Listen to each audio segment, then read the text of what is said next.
মরুভূমির নিস্তব্ধ রাতে এক পাহাড়ের গুহায় বসেছিলেন নবী মুহাম্মদ সাল্লাল্লাহু আলাইহি ওয়াসাল্লাম। অন্ধকার নেমে এসেছে, চারদিক নিস্তব্ধ। হঠাৎ আকাশ কাঁপিয়ে এক আওয়াজ, ইকরা বিসমি রব্বিকাল্লাযী খলাক, অর্থাৎ পড়ো তোমার প্রভুর নামে যিনি সৃষ্টি করেছেন। এটাই ছিল মানব ইতিহাসের সবচেয়ে বড় বিপ্লবের সূচনা। একজন নিরক্ষর মানুষ, যার হাতে কোনো কলম ছিল না, যিনি কখনো বই পড়েননি, তিনি হয়ে গেলেন এমন এক কিতাবের বাহক যার সংরক্ষণ আজও মানব সভ্যতার সবচেয়ে বড় রহস্য।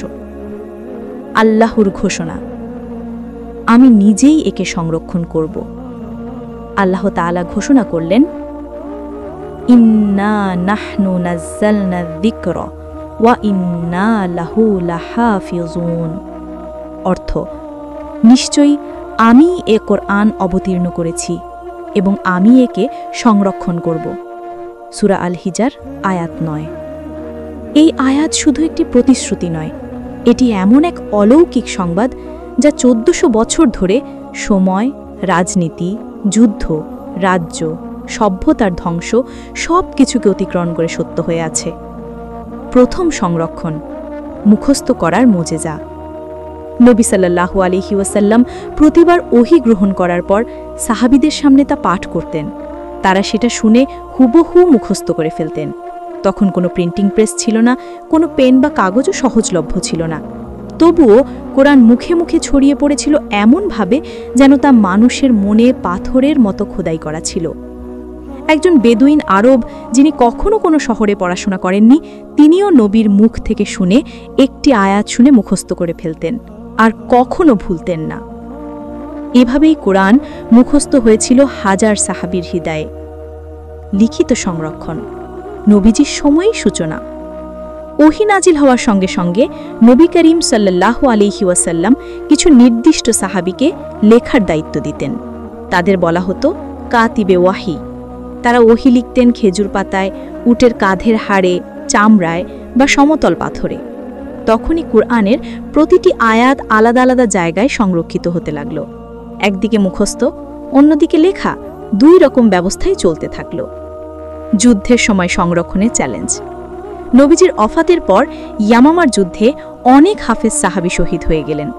তখন হযরত ওমর রাদিয়াল্লাহু আনহু খলিফা হযরত আবু বকর রাদিয়াল্লাহু আনহুকে পরামর্শ দিলেন, যদি কুরআনের হাফেজগণ একে একে শহীদ হয়ে যান, তবে আমরা কুরআনের অংশ হারাতে পারি।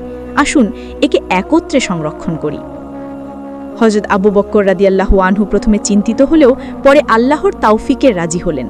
তিনি সাহাবী যায়েদ ইবনে সাবিত রাদিয়াল্লাহু আনহুকে দায়িত্ব দিলেন সমস্ত আয়াত সংগ্রহ করার। যায়েদ রাদিয়াল্লাহু আনহু প্রতিটি আয়াত দুজন সাক্ষীর মাধ্যমে যাচাই করে সংগ্রহ করলেন, একটি আয়াতও যেন ভুলভাবে না আসে। এই কঠিন পরিশ্রমের পর কোরআনের প্রথম সংকলিত কপি তৈরি হয়। উসমান রাদিয়াল্লাহু আনহুর যুগ, একক কোরআন, এক উম্মাহ। কিছু বছর পরে বিভিন্ন অঞ্চলে উচ্চারণে পার্থক্য দেখা দেয়। হযরত উসমান রাদিয়াল্লাহু আনহু তখন উদ্যোগ নিলেন একক সরকারি মসহাফ তৈরির।